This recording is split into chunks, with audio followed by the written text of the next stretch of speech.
নাই, আপনার হাত যে কদ্দূর পর্যন্ত ধন এটা ঠিক নাই। ওমর বিশ্ববিদ্যালয় একজন নগণ্য ছাত্র হিসেবে কিছুদিন ছিলাম। তো বাইতুল মুকাদ্দাস হযরত দাউদ আলাইহিস সালামের মাজার শরীফের একজন খাদেম ইব্রাহিম মিফলাহ হামদান নামে বাড়ি ছিল তার আদনে। দাউদ আলাইহিস সালামের মাজার বাইতুল মুকাদ্দাসের শহরের চারদিকে 4টা পাথরের দেওয়াল আছে। এই দেওয়ালগুলো সুলাইমান নবী করেছেন জিন পরীদের দ্বারা।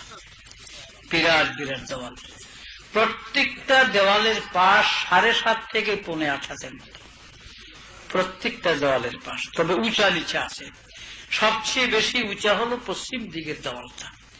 এই দেওয়ালটা পাহাড়ের একে শেষ সীমানা মাটির থেকে উঠেছে। এই দেওয়ালটা 170 হাত উঁচা।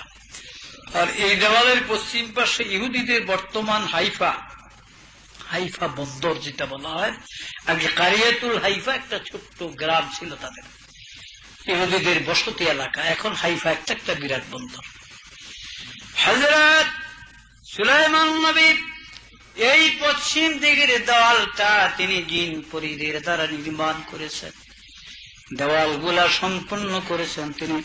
এক একটা দেওয়াল 5 মাইল করে লম্বা, প্রত্যেকটা দেওয়াল 5 মাইল লম্বা। আর এই দেওয়াল তার নাম হলো জিদারুল ফিলিস্তিন নামে। এই ফিলিস্তিন নামক দেওয়ালের কিনারে সুলাইমান নবীর পিতা দাউদ নবীর কবর আছে। আমি অতবাগা অনেকবার জিয়ারত করেছি। 32 হাত লম্বা কবরটি দাউদ আলাইহিস সালামের। দাউদ নবীর কবরটা 32 হাত লম্বা। দাউদ আলাইহিস সালামের মাজার শরীফের একজন খাদেম ছিলেন ইব্রাহিম মিফলাহ হামদান নামে, বাড়ি ছিল তার আদনে। আমাকে খুব ভালোবাসতো অনেকদিন। তো আমি 4 বছর 7 মাস একাধারে ছিলাম বাইতুল মুকাদ্দাস। তো ওনার সাথে দাউদ আলাইহিস সালামের মাজার কয়েক হাজার বার জিয়ারতের সুযোগ হয়েছে, যেহেতু থাকতাম বাইতুল মুকাদ্দাসে। তো ওই খাদেম আমাকে ইব্রাহিম মিফলাহ হামদান একদিন বলে, ইয়া নসরুল্লাহ হাল তুরিদু তাযহাবু মাই ফি বিলাদিনাল আদন, আমাদের আদন দেশে কি যাবি আমার সাথে? আমি ছুটিতে যাইতেছি। আমি বললাম যে লিমা ইয়া সাইয়্যিদি হাল ফি বিলাদিকুম রাউযাতুল আম্বিয়া আও সাহাবা আলাইহিস সালাতু ওয়াস সালাম, আপনাদের দেশে কোন নবী বা কোন সাহাবার কবর আছে? বলে লা ওয়ালাকিন মা ফি রাউযাতুল আম্বিয়া ওয়ালা সাহাবা ফিল বিলাদিনা ওয়ালাকিন ফি জান্নাতিশ সাদ্দাদ, আমাদের দেশে কিন্তু সাদ্দাদের বেহেশত। আমি খুব আগ্রহান্বিত হলাম যাওয়ার জন্য। যাই হোক, ইংরেজি 1966-তে 66-এ হেলিকপ্টারে তার সাথে আদন গেলাম। আদনের জেনারেল শহর থেকে তো আপনার প্রায় 16 মাইল পশ্চিম দক্ষিণ কর্নারে গেলে বাজেবা নামে একটা শহর আছে। এই বাজেবার থেকেই শুরু দেওয়ালগুলা। চারদিকে 4টা পাথরের দেওয়াল আছে, অনেক লম্বা, 8 মাইল এক একটা দেওয়াল লম্বা। 4 আড়ে কত 32 বর্গ মাইল হলো দেওয়াল আছে। আর প্রত্যেকটা দেওয়াল 30 হাত উঁচা। 30 হাত উঁচা, 8 হাতের বেশি পাশ হলো দেওয়াল আছে। মেইন একটা মাত্র গেট, দক্ষিণ দিকে একটা দরজা। একসাথে প্রায় 15 থেকে 20টা ঘোড়া একসাথে যেতে পারে। তবে আপনার মোটামুটি ওই ঘোড়া যাওয়ার যে লাইনগুলো আছে বাহিরে 10টা করে ঘোড়ার লাইন আছে, কিন্তু যাইতে পারে 20টা। এই বেহেশত বানাইছিল সাদ্দাত। 400 বছর সময় লাগবে তার এই বেহেশত বানাইতে। 1 লক্ষ ছিল তার রাজমিস্ত্রি। সকাল থেকে সন্ধ্যা পর্যন্ত 50,000 রাজমিস্ত্রি কাজ করত। আবার সন্ধ্যার সময় এই দিনের 50,000 চলে গেলে তারা থাকতে থাকতে আবার 50,000 এসে ভর্তি হইত। এইভাবে কোটি কোটি টাকা ব্যয় করে আপনার 12,000 কামরা বিশিষ্ট সাদ্দাদি বেহেশত বানায়। বলে নাউযুবিল্লাহ। বানাইতে কয় বছর লাগছে? 400 বছর সময় লাগছে সাদ্দাদের বেহেশত নামে। সাদ্দাদ দুনিয়াতে 900 বছর হায়াত পেয়েছে, কোন কোন রাওয়াতে আছে 950 বছর। তাফসীরে জাবিরিতে কুতুবের মধ্যে আছে 900 বছর সাদ্দাত হায়াত পেয়েছিল। তার মধ্যে 400 বছর সময় লাগাইছে তার এই বেহেশত বানাইতে। বেহেশত বানান কমপ্লিট হয়ে গেলে হুজুর খবর দিলেন, হুজুর বেহেশত বানান কমপ্লিট। তখন সাদ্দাত বলে, শুনছি আল্লাহর বেহেশতের মধ্যে হুর আছে, আল্লাহ হুর বানাইছে। আমার বেহেশত হুর না থাকলে তুই জান্নাতে কেউ বলা হুরের ব্যবস্থা করো। শহর গ্রাম পল্লী বিভিন্ন এলাকার থেকে দীক্ষা দীক্ষা অবিবাহিতা সুন্দরী মেয়েদেরকে জোর করে এনে এনে 12,000 মেয়েদেরকে আনা হলো। 12,000 যুবতী মেয়েদেরকে সাদ্দাদের বেহেশতের হুর বানাইছে। এক এক কামরায় কয়জন করে পড়ছে? একজন মাত্র। আর আল্লাহর বেহেশতের মধ্যে একজন আদনা থার্ড ক্লাস দরজার বেহেশতি 70 জন হুর পাবে বলে সুবহানাল্লাহ। আর বেহেশতের মধ্যে থার্ড ক্লাস বেহেশত যেটা, সেটার নাম হলো জান্নাতুন নাঈম। জিবরাইল আলাইহিস সালাম একদিন বেহেশত দেখতে চাইছিল যে আল্লাহ আপনি হুকুম দিলে আমি একটু বেহেশত ঘুরে দেখি। আল্লাহ বলেন জিবরাইল তোমার পক্ষে তো সম্ভব না। বলে না আল্লাহ আপনি হুকুম দিলে। বলে তো ঠিক আছে, তাহলে জান্নাতুন নাঈম দেখো। আমার আদনা বান্দাদের যারা নিম্ন দরজার জান্নাতি তাদের বেহেশতটা একটু ঘুরে দেখো তুমি, জান্নাতুন নাঈম। জিবরাইলের 600 পাখা। এই 600 পাখা, এক একটা পাখার ভিতরে 600 করে পর আছে। এক দুইটা পাখা একবার ঝাপটা দিলে 500 বছরের রাস্তা চলতে পারে। 4টা পাখা মারলে 1000 বছর, 8টা মারলে 2000 বছর। এইভাবে 600 পাখা চালায়া জিবরাইল আলাইহিস সালাম 300 বছর পর্যন্ত জান্নাতুন নাঈমের উপরে উড়লেন। জিবরাইল এবার পাখাগুলা ব্যথা হয়ে গেছে, আর চলতে পারে না। আল্লাহকে ডাক দিলেন, আল্লাহ আমি 300 বছর পর্যন্ত এই জান্নাতুল নাঈমের উপরে উঠলাম, আপনার জান্নাতের কোন কুল কিনারা পেলাম না। আল্লাহ গো আমি জানতে চাই কত রূপ পর্যন্ত আসলাম আর সামনে কত রূপ বাকি আছে। আমার আল্লাহ বলেন জিবরিল আদনা বান্দার জন্য যে জান্নাত বানাইছি, এই জান্নাতুন নাঈমের এখন পর্যন্ত তুমি 10 ভাগের 1 ভাগ আসতে পারো নাই। জিবরাইল বলেন আল্লাহ আমি ক্ষমা চাই, আমি মাপ চাই, আর জীবনে কোনোদিন আপনার জান্নাত আমি দেখতে যাব না। তবে আল্লাহ এই ক্ষমতা কি কারো আছে এই বেহেশত দেখতে পারে? বলে হ্যাঁ এই ক্ষমতা আছে, তোমাদের ফেরেশতাদের নাই, জিনদের নাই, এই ক্ষমতা মানুষের আছে। বলেন সুবহানাল্লাহ। আল্লাহ মানুষেরই ক্ষমতা আছে। বলে হ্যাঁ তুমি পরীক্ষা করবা, কালকে সকালে মদিনার মসজিদে চলে যাও। যাওয়া শেষ হয়ে গেলে একজন বৃদ্ধ মুসল্লি মসজিদ থেকে বাইর হয়ে আসলে তার সাথে তোমার যত প্রকারের আলাপ আলোচনার প্রয়োজন তুমি করো। মদিনার মসজিদে পরদিন ফজরের সময় জিবরাইল একজন আরাবিয়ান মুসল্লির শুরুতে মসজিদের দরজা দাঁড়িয়ে আছে। সব মুসল্লিরা বাইর হয়ে গেছে, দেখে যে একজন বৃদ্ধ মুসল্লি আস্তে আস্তে 1-2 কদম আসতেছে। বারিন্দায় যখন আসলেন সালাম দিলেন, তিনি জিজ্ঞাসা করলেন কি চাই ভাই? বলে হুজুর আমি আসছিলাম, এই মুহূর্তে আমার জিবরাইলকে বড় প্রয়োজন, আপনি কি বলতে পারেন এখন জিবরাইল কোথায় আছে? প্রশ্নকারীকে জিবরাইল নিজে না, প্রশ্ন কারে করে? হযরত আবু বকর সিদ্দিক রাদিয়াল্লাহু আনহুকে করতেছেন। এই বৃদ্ধ লোকটি হযরত আবু বকর সিদ্দিক। বলে যে হুজুর জিবরাইলকে বড় প্রয়োজন, আমি সারা দুনিয়া খুঁজলাম, জিবরাইল পাইলাম না, আপনি বলেন এখন জিবরাইল কি আপনি দেখছেন, কোথায় পাবো গেলে? বলে হ্যাঁ অবশ্যই বলতে পারবো বন্ধুরে, তবে আমার অভ্যাস, আমি 2 রাকাত নামাজ না পড়া পারতাম না, আমার 2 রাকাত নামাজ পড়ন লাগবে। বলে তাইলে পড়েন। বলে তুমি ডরাইও না, আমি খুব দীর্ঘ সময় লাগাবো না। আল্লাহর কোরআনে যত ছোট্ট সূরা আছে এই ছোট 2টা সূরা দিয়া, সূরা কাউসার আর সূরায়ে আপনার কুল হুয়াল্লাহ সূরা আছে না, সূরা ইখলাস, এই 2 সূরা দিয়া 2 রাকাত নামাজ পড়ে এইবার দাঁড়ায় বলে বন্ধু আল্লাহর সারা পৃথিবী খুঁজলাম, জিবরাইলের সন্ধান কোথাও পাওয়া গেল না। আসমান খুঁজলাম, জমিন খুঁজলাম, আল্লাহর একটা জান্নাত, 8টা জান্নাতের মধ্যে কয়েকবার চক্কর দিলাম, কিন্তু জিবরাইলকে কোথাও পাওয়া গেল না। অগত্যা নিরুপায় হইয়া ঢুকলাম জাহান্নামের মধ্যে, কয়েকবার জাহান্নামের মধ্যে চক্কর দিলাম, কিন্তু জিবরাইলের সন্ধান পাওয়া গেল না। কাজী বন্ধুরে আসমান বা জমিনের পৃথিবীর বা অদৃশ্য পরলোক জগতের কোথাও যখন জিব্রাইলের সন্ধান পেলাম না, জিব্রাইলকে পাওয়া গেল না, এবার খপ করে আবু বকর জিব্রাইলের হাতের কবজায় ধরে বলে, বন্ধু মনে কিছু নেইও না, মনে হয় তুমি সারা জিব্রাইল আর কেউ নয়। বলেন সুবহানাল্লাহ। এই আধ্যাত্মিক ক্ষমতার অধিকারী আল্লাহ কাদেরকে দিয়েছেন? মানুষকে দান করেছেন।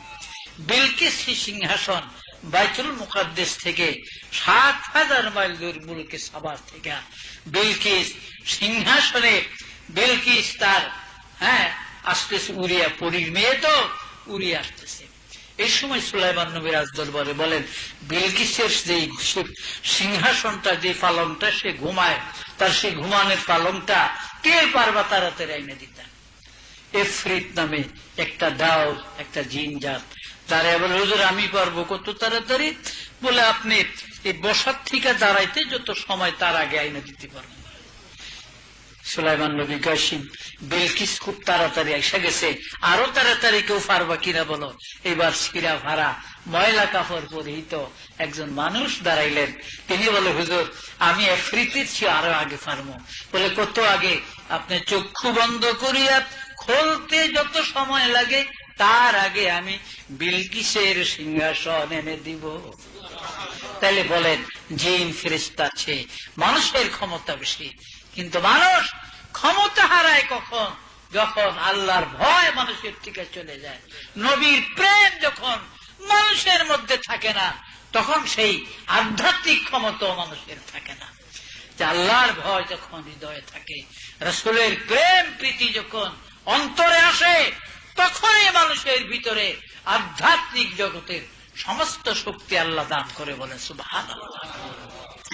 যাই হোক ভাইরা আমার, বন্ধুরা আমার, সাদ্দাদের বেহেশত বানাইতে ৪০০ বছর সময় লাগছে। উজির বলে, হুজুর এখন হুরের দরকার। বলে, ঠিক আছে, শহর গ্রাম বিভিন্ন এলাকার থেকে জোর করিয়া ১২,০০০ যুবতী মেয়েদেরকে এনে সাদ্দাদের বেহেশতের হুর বানাইছে। এক এক রুমে, এক এক কামরায় কয়জন করে ফেলাইছে? মাত্র একজন। এবার উজির খবর দিলেন, হুজুর আসেন, এবার আপনি যাচ্ছেন জান্নাত দেখতে। ১০,০০০ ঘোড় সওয়ার নিয়া সাদ্দাত রওনা হইছে। সামনে ১০টা বৃহৎ ঘোড়া, মাঝখানে ঘোড়াটা সাদ্দাদের। যায়া ঘোড়া নিয়া বেহেশতের উটার উপরে, ঘোড়া জিঞ্জির থেকে প্রথম কদম লামাইয়া বেহেশতের উটার উপরে ফয়লা পাউটা রাখছে। প্রথম ডান পাও রেখা সাদ্দাত যখন নামছে, এই সময় তার ঘোড়ার সামনে শিরা ফাড়া ময়লা কাপড় পরিহিত একটা মানুষ আইসা ঘোড়ার সামনে দাঁড়াইছে। ঘোড়ার এই সিনার সঙ্গে সিনা লাগাইয়া দাঁড়াইছে। দাঁড়িয়ে জিজ্ঞাসা করে সাদ্দাদের, হাল আতারিফুনি মান আনা ইয়া সাদ্দাত? এই সাদ্দাত, চিনেনি তোমায় আমারে, আমি কে? সাদ্দাত একটা ধমক দিছে, তোমার চিহ্ন কি? আমি ৪০০ বছর লাগছে বেহেশত বানাইতে, ১২,০০০ হুর দিয়া বেহেশত সাজাইছি। আমি আর দেখতে আসছি, ১০,০০০ বছর লাগছে সাজাইতে, এখন ১০,০০০ ঘোড়া দিয়ে আসছি, সামনে আবার ঘোড়া সহ ১০টা ঘোড়া, আর তুমি এসো আমারে জিগাইতে আইসো তোমারে চিনি। তোমার চিনের কি দরকার আমার? আর তুমি শিরা ময়লা কাপড় লিয়ে আইসা আমার এই বিরাট উদ্বোধনী দিনে এটা বেইজ্জতি করার জন্য আইসো, ভাগছো এখান থেকে। কিন্তু লোকটা নির্ভীক, ডরায় না, আবারও জিগায়। রাগ হল না সাদ্দাত, আতারিফুনি মান আনা, চিনুনি আমি কে? আমারে চিনুনি আমি কে? এবার সাদ্দাদের কেন জানি একটু ভয় ভয় লাগে। সাদ্দাত বলে, না চিনলাম না তো। এবার লোকটা ঘোড়ার বুকের সঙ্গে সিনার সঙ্গে তার সিনা লাগায়া আস্তে করে একটু ধাক্কা দিছে। ঘোড়া সহ সাদ্দাত কাঁপিয়া উঠছে। এবার জিজ্ঞাসা করে, চিনুনি? হাল আতারিফুনি মান আনা, কে আমি? তুমি আমাকে চিনো কিনা? এবার জোরে জোরে সাদ্দাত বলে, না রে বন্ধু, চিনলাম না। কে তুমি? তোমাকে চিনলাম না, তবে কেন জানি তোমাকে দেখে আমার ভয় লাগে। এবার বলে সাদ্দাত, তাইলে ভালো করে আমাকে চিনো, আমি আর কেউ নয়, আমি মালাকুল মউত আজরাইল। আমি তোমার জান কবজের জন্য এসেছি। আমার আল্লাহর বিধান, আল্লাহর হুকুম, রে সাদ্দাত, এই জান্নাত তোমাকে আর দেখতে দেওয়া হবে না, তোমাকে দেখতে দেওয়া হবে না, যেহেতু তুমি অহংকারী। আজরাইল, সাদ্দাত বলে, আজরাইল তোমার আল্লাহ, আমি তো বুঝি আমি আর এখান থেকে ফিরে যেতে পারবো না, সামনেও না পিছেও না, তবে আল্লাহর একটু বলো, একটু সময় চাই। আমি শুধু আমার মাথাটা ভিতরে ঢুকাইয়া ডান দিকে একটা নজর আর বাম দিকে একটা নজর দেখবো, এই ছাড়া আর কোন আপত্তি আমার নেই। আজরাইল বলে, আল্লাহ এই বেচারা সাদ্দাত একটু সময় চায়, মাথাটা জান্নাতের ভিতরে ঢুকাইয়া দরজা দিয়ে ডান দিকে এক নজর বাম দিকে এক নজর চাবে, এই সময়টা আপনার কাছে চাইতেছে। আমার আল্লাহ বলেন, আজরাইল তোমার কি সাদ্দাতের জন্য মায়া লাগে নাকি? তোমার কি মায়া লাগলো তার জন্য তুমি যে তার পক্ষ হইয়া আমার কাছে সুপারিশ করো? আজরাইল বলেন, আগো আল্লাহ, মায়া মমতা আমার নাই, তুমি তো দাও নাই। যদি মায়া মমতা থাকতো তাহলে কোটি কোটি মানুষের জান কেমন করে কবজ করতাম, কেমন করে মানুষ মারতাম। আল্লাহ আমার অন্তরে মায়া মমতা নাই, কিন্তু তবু জানি না এই সাদ্দাতের মুখটা দেখে কেন জানি আজ আমার মায়া লাগতেছে। এই মুখটা যেন অসহায় অবস্থায় কোন এক জায়গায় দেখেছিলাম। আল্লাহ পাক বলে, আজরাইল মনে করতে থাকো কোন জায়গায় দেখছো তুমি এই মুখটা ভালো করে। এবার আজরাইল বলে, আল্লাহ মনে পড়েছে একবার সমুদ্রের বুকে জাহাজ ডুবিয়া, সওদাগরি জাহাজ ডুবিয়া, ওই জাহাজের একটা তক্তা ভাসতেছিল। এই ভাসমান তক্তার উপরে একটা মহিলা একটা সন্তান প্রসব করেছিল, একটা ছেলে প্রসব করেছিল, পূর্ণিমার চাঁদের মতো সুন্দর চেহারার একটা ছেলে প্রসব করেছিল। ওই মুহূর্তে তুমি যখন আদেশ করলা এই শিশু বাচ্চাটাকে সমুদ্রের তক্তায় ভাসাইয়া তার মায়ের জান কবজ করার জন্য, ওই দিন আমার বড় মায়া লেগেছিল শিশুটার জন্য, মহব্বত লেগেছিল। কত নিঠুর, কত নিদয়া প্রভু গো তুমি, এই শিশু বাচ্চাটাকে কেমন করে সমুদ্রে তক্তায় ভাসাইয়া আমি তার মায়ের জান কবজ করে দিব।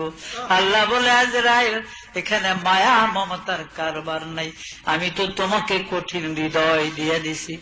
এবার আজরাইল আলাইহিস সালাম বলেন, আল্লাহ ওই সময় ওই শিশু বাচ্চাটার মার জান কবজ করার কালে এই শিশু বাচ্চার জন্য বড় মায়া লেগেছিল। আজকে কেন জানি না এই সাদ্দাতের চেহারা দেখে আমার মায়া লাগতেছে। আমার আল্লাহ বলেন, আজরাইল তুমি কি জানো ওই শিশুটা কে ছিল? তোমার জানা আসেনি? বলে, না গো আল্লাহ, তা তো আমি জানি না।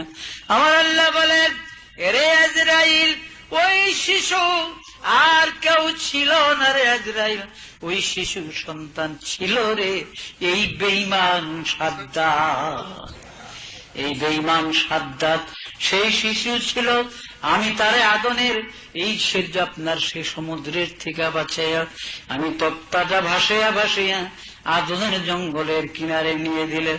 একটা বাঘিনী তার বাচ্চা মরে গেছে, বুক ভরা দুধ, শিশু বাচ্চাকে সমুদ্রের কিনারে দেখিয়া বাঘিনীটাকে যখন আমি এনে দিলাম, সাদ্দাতের মুখের মধ্যে বাঘের দুধ যখন তুলে দেয়, সাদ্দাত শিশু বাচ্চা মায়ের কুলে যেমনি ভাবে মায়ের দুধ পান করে এমনি ভাবে বাঘের দুধ পান করতেছিল। বাঘ আস্তে আস্তে নরম ভাবে ধরে শিশু সাদ্দাতকে জঙ্গলে নিয়ে লালন পালন করে বুকের দুধ পান করে।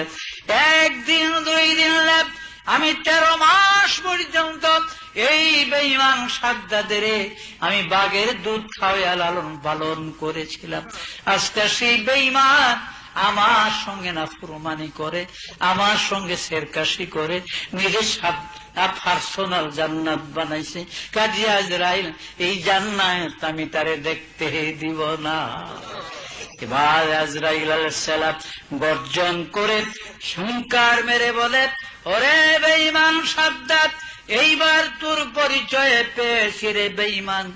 আর রহম নাই, আর মায়া নাই, আর মহব্বত নাই, রেডি হইয়া যা, এখনই তোর জান কবজ হবে। সঙ্গে সঙ্গে আজরাইল সাদ্দাদের রুহ কবজ করে নিয়ে যায়, খালি খাসাটা তার দরজায় পড়ে থাকে।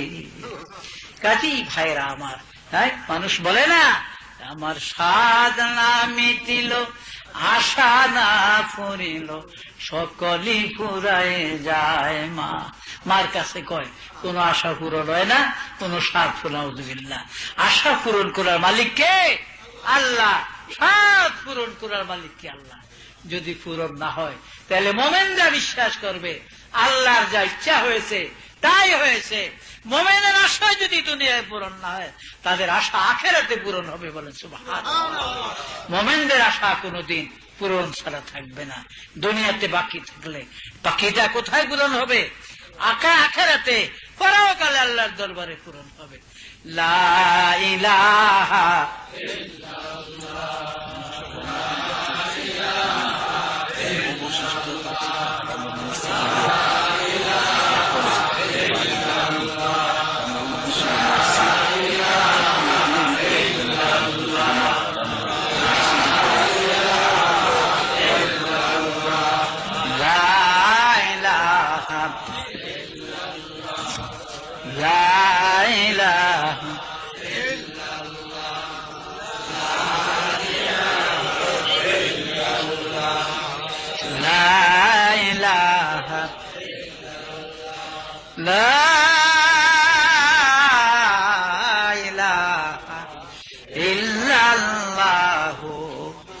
মুহাম্মাদুর রাসূলুল্লাহ সাল্লাল্লাহু আলাইহি ওয়াসাল্লাম।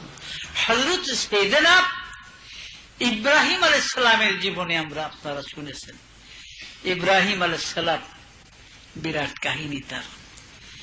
হযরত ইব্রাহিম আলাইহিস সালাম নমরুদের অগ্নিকুণ্ডের মধ্যে যখন ফেরেশতারা সাহায্যের জন্য আসলো, তিনি ভালো মন্দ কিছুই বললেন না, শুধু বললেন আমার সাহায্যের দরকার হলে আল্লাহ পাক জানে। পাহাড়ি জিনের সর্দার আব্দুল আজিজ নামে কয়েকবার আসলেন। ইব্রাহিম বলেন, হাজার হাজার জিনের আমি হলাম তাদের সর্দার, আপনি হুকুম করলে ঝড় তুফান দিয়া এই নমরুদের দেশ বিলীন করে দিব। ইব্রাহিম আলাইহিস সালাম বলেন, আমি তোমাদের কারো সাহায্য কামনা করি না, আমার প্রয়োজন হলে আমার আল্লাহ আমার যথেষ্ট। বলেন সুবহানাল্লাহ। ভাইরা আমার, 4000 যুবক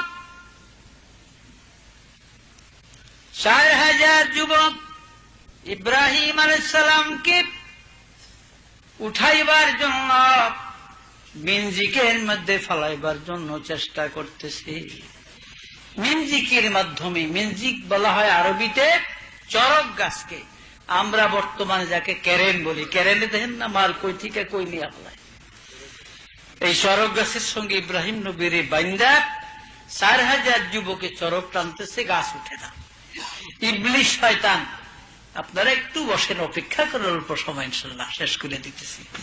4000 যুবক গাছ টানতেছে, উপরে উঠে না। ইবলিস শয়তান দরবেশের সুরত ধরা নমরুদের কয়, নমরুদ তুমি যত চেষ্টা করে উঠবে না, কারণ ইব্রাহিমের আল্লাহ কতগুলি ফেরেশতা আছে অনুচর, এই গাছ তারা ধরে রাখছে। কাজে এখানে এই মুহূর্তে ইব্রাহিমকে উলঙ্গ করে দিলেন। আউযুবিল্লাহ। পরনের কাপড়টা যদি খোলা থাকে, বস্ত্রহীন করতে পারো, তাইলে ফেরেশতারা চলে যাবে, গাছ ছাইরা অটোমেটিক উঠে যাবে। নমরুদ বাদশা এক গাঁটটি টাকা লইয়া এইভাবে হাত উঠেছে, এই গাঁটটির টাকা সব ওই ব্যক্তির যে ইব্রাহিমকে এই মুহূর্তে উলঙ্গ করবে।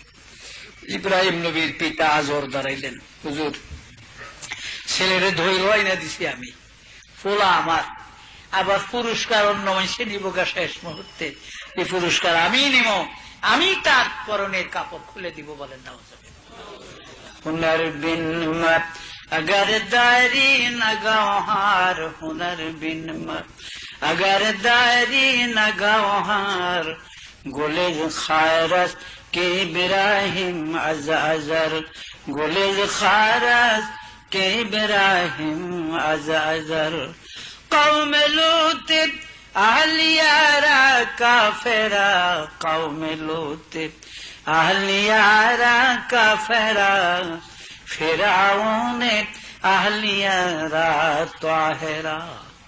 বন্ধুরা আমার, ফেরাউন আল্লাহর নাফরমান ছিল, তার স্ত্রী বিবি আসিয়া আল্লাহর নেককার জান্নাতি বান্দি ছিল। ওদিকে লূত নবী ছিলেন আল্লাহর পয়গম্বর, কিন্তু তার স্ত্রী ছিল আল্লাহর নাফরমান বান্দি। আর একদিকে ইব্রাহিম আল্লাহর পয়গম্বর, আর তার বাবা আজর ছিল কাফের, মূর্তি পূজারী। আজর সঙ্গে সঙ্গে যায় ইব্রাহিম নবীর পায়জামার ফিতা ধরছে, হাত বান্দা লোহার শিকলে, পাও বান্দা, পিছের দিকে হাত বান্দা, তবু কষ্ট করিয়া বাবার পায়ের দিকে একটু ঝুঁকলেন আর কান্দে, ইব্রাহিম বাবা গো, আল্লাহর কুঠি কুঠি ফেরেশতারা আকাশ থেকে আমার দিকে চেয়ে আসে, আর এই লক্ষ লক্ষ জনতার মাঝখানে বাবা আমি ইব্রাহিমের পরনের কাপড় খুলে দিলে আমি বেইজ্জতি হব, আমাকে ইজ্জত হারা করবেন না বাবা, আপনার পায়ে ধরে। আজর শুনে না, জোর করে যখন ইব্রাহিম নবীর পায়জামার ফিতাটা খুলে দিলেন, আমার আল্লাহ রাব্বুল আলামিন দেখে বলেন, সফিনায়ে নূহের মধ্যে এবং মওলুদ আরশের মধ্যে লেখে, আল্লাহ ডেকে বলেন, জিব্রাইল কোথায় রে? তাড়াতাড়ি যা রে জিব্রাইল, একটা বেহেশতি জুব্বা নিয়ে আমার ইব্রাহিমের গায়ে পড়াইয়া দে, দুনিয়ার বেঈমানরা যেন ইব্রাহিমের ইজ্জত না দেখে। একদিক দিয়ে পায়জামাটা মাটিতে পড়ে যায়, আরেক দিক দিয়ে আল্লাহর জান্নাতি জুব্বা ইব্রাহিম নবীর গায়ে পড়ে যায়। বলে 40 দিন পর তিনি এই অগ্নিকুণ্ডের থেকে বের হলেন। জর্দানের রাজধানী আম্মান শহর থেকে 6 মাইল পশ্চিম দিকে গেলে 10 মাইল খোলা জায়গা, একটা পাহাড় উত্তর দিকে জাবালে হাসিমি নামে, আরেকটা পাহাড় দক্ষিণ দিকে জাবালে কিল্লা। দুই পাহাড়ের মধ্যখানে ইব্রাহিম নবীর জন্য অগ্নিকুণ্ড বানিয়েছিল নমরুদ। ইব্রাহিম নবী যেখানে সিজদায় ছিলেন, তার হাতের আঙ্গুলের সিজদার ছাপ, পায়ের ছাপ, হাঁটুর দাগ এবং সিজদার পেছানির ছাপ আজও পাথরের উপরে পড়ে আছে। বলে সুবহানাল্লাহ। 40 দিন পর তিনি অগ্নিকুণ্ডের থেকে বের হলে জিব্রাইল এসে সামনে হাজির হলেন, কারণ দুনিয়ার আর কোন মানুষ নেই। ইব্রাহিম আলাইহিস সালাম আচমকা বলেন, আপনি কে? কে আপনি? বলে, আমার নাম জিব্রাইল, আপনি চিনবেন না। হে ইব্রাহিম, আমি আপনার নাম কিভাবে জানি জানেন? আমি আল্লাহর একজন দূত, আমি ফেরেশতাদের সরদার, আমার নাম জিব্রাইল। আমি আদম নবীর কাছে দুনিয়ায় 40 বার আমি এসেছি, নূহ নবীর কাছে আমি 42 বার আসছি, ইব্রাহিম আলাইহিস সালামের আপনার কাছে আমি দুনিয়ায় 42 বার আসবো, ঈসা নবীর কাছে আসবো 10 বার, মুসা নবীর কাছে আসবো 400 বার, আর আখেরি নবী মুহাম্মদ সাল্লাল্লাহু আলাইহি ওয়াসাল্লামের কাছে আমি জিব্রাইল এই দুনিয়ায় 24,000 বার আসবো। আপনার কাছে আমি আজকে একবার আসলাম, আরো 41 বার আমি আসবো। আমি জিব্রাইল বলে দিলাম, এই রাস্তা দিয়ে এইভাবে এইভাবে আপনি চলে যান, কোথাও কোনো বিপদগামী হলে আপনি আমাকে ডাকতে হবে না জিব্রাইল বলে, আমি জিব্রাইল আল্লাহর হুকুমে আপনার সামনে হাজির হয়ে যাব। যান, আর কোনো চিন্তা নেই। হাঁটতে হাঁটতে ইব্রাহিম আলাইহিস সালাম সিরিয়ার ফারান মুল্লুক পর্যন্ত গেলেন, গিয়া দেখে সেখানে মানুষের বিরাট ভিড়, মানুষ লাইন ধরে দাঁড়িয়ে রয়েছে, রাজা বাদশাহ উজিরের ছেলেরা, পিছন দিকে কিছু গরিব মানুষ দাঁড়ানো। সেখানে ইব্রাহিম নবী গেলেন, ও মিয়া আপনারা কারা? এখানে কি ব্যাপারে তো মানুষের ভিড়? বাড়ি কই মিয়া, জানো না খবর? আমাদের ফারানের রাজকন্যা বিশ্ব সুন্দরী বিবি সাহেরার আজকে একজন স্বামী বরণ করার দিন। বলে স্বামী কিভাবে বরণ করবে? বলে এই একটু পরেই সায়রাত 2টা হীরা ও মতির মালা হাতে করে আসবে, কোটি কোটি টাকা মূল্য মালাগুলার। এই মালাগুলি যার গলায় পরিয়ে দিবে সে